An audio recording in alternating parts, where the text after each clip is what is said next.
Hello friends, Manjushree home cook চ্যানেলে সবাইকে স্বাগত জানাই। আশা করছি সবাই ভালো আছেন, আমিও ভালো আছি। আজকে আবারও একটা নতুন রেসিপি নিয়ে চলে এসেছি, যা হলো পালং পনির। প্রথমে 1 আঁটি পালং ছোট ছোট করে কেটে নিলাম। তারপর একটা কড়াইতে অল্প কিছু তেল নিয়ে গরম করতে দিলাম। তারপর ওই তেলের মধ্যে পনিরগুলো ভাজতে দিলাম।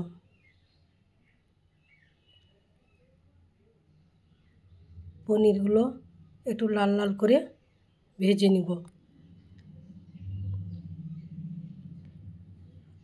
আস্তে আস্তে করে পনিরগুলো এইভাবে ভাজতে হবে। আমার পনিরগুলো ভাজা হয়ে গেছে, এবার তুলে নিলাম।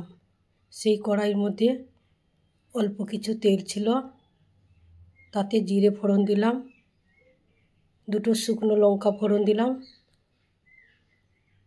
তারপর টমেটো দিয়ে দিলাম।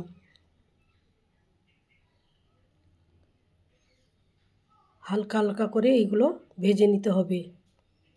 তার সঙ্গে 8-10টার মতো কাজু বাদাম দিলাম, অল্প একটু লবণ দিলাম। এটা একটু ভাজা ভাজা হয়ে এলে অল্প একটু জল অ্যাড করলাম। তারপর পালং শাক হাফ সিদ্ধ করে নিয়েছি। তারপর ফ্রিজে একটু ঠান্ডা জল রেখেছিলাম, সেই ঠান্ডা জলের মধ্যে সেদ্ধ পালংগুলো দিয়ে দিলাম। কারণ ঠান্ডা জলে দিলে পালংয়ের কালারটা নষ্ট হয় না, কালারটা সবুজই থাকবে। যেরকম পালং শাক সেরকম তার কালারটাও থাকবে। তারপর একটা মিক্সির মধ্যে ঠান্ডা জল থেকে তুলে পালং শাকগুলো বেটে নিব।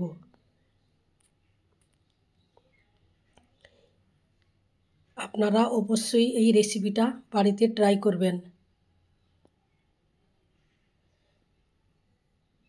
পালং পনির আপনারা একবার হলেও বাড়িতে তৈরি করবেন। তারপর একটা কড়াইতে অল্প একটু সাদা তেল নিয়ে তার মধ্যে জিরে ফোড়ন দিলাম,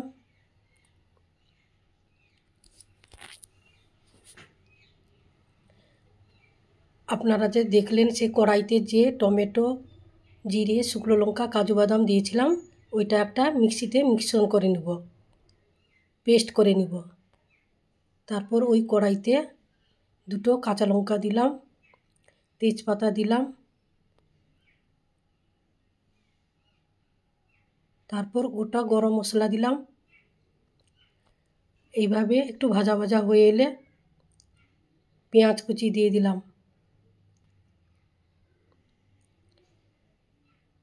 পেঁয়াজটা একটু লাল লাল হয়ে এলে তারপর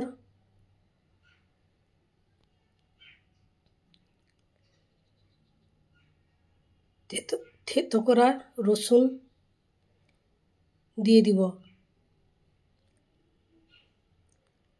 তারপর আদা বাটা দিব।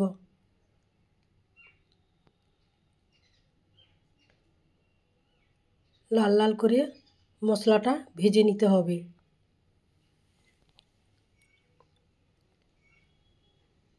দু চামচের মতো আদা বাটা দিয়েছি। তারপর যে মিশ্রণটা তৈরি করেছিলাম ওই মিশ্রণটা কড়াইতে অ্যাড করলাম। পালংটাও যে বেটে নিয়েছিলাম ওটাও তার সঙ্গে দিয়ে দিলাম। 1 চামচের মতো ঘি দিলাম। ঘিটা দিলে স্বাদে দ্বিগুণ বেড়ে যাবে। অবশ্যই 1 চামচ ঘি দিবেন আপনারা। আর কালার করার জন্য 1 চামচের মতো কাশ্মীরি লঙ্কা গুঁড়ো দিলাম। তারপর ভেজে রাখা পনিরগুলো দিয়ে দিলাম। পনির দিয়ে ভালো করে কিছুক্ষণের জন্য কষাতে হবে। তারপর অল্প কিছু গরম মশলা দিলাম। কিছুক্ষণ কষানোর পর হাতে দলে 1 চামচের মতো কসুরি মেথি ছড়িয়ে দিলাম। এইভাবে আপনারা অবশ্যই ট্রাই করবেন। একটাই কথা বলি বন্ধুদের, আপনারা ভিডিও দেখবেন, একটু ফুল ওয়াচ করে ভিডিও দেখবেন। ফুল ওয়াচ যদি না করেন তাহলে রেসিপিটা ঠিকমতো আপনারা জানতেও পারবেন না, শিখতেও পারবেন না। তাই আপনাদের কাছে অনুরোধ, আপনারা পুরো রেসিপিটা দেখবেন। আজ আসছি, নমস্কার। ততক্ষণে আপনারা সুস্থ ও ভালো থাকুন।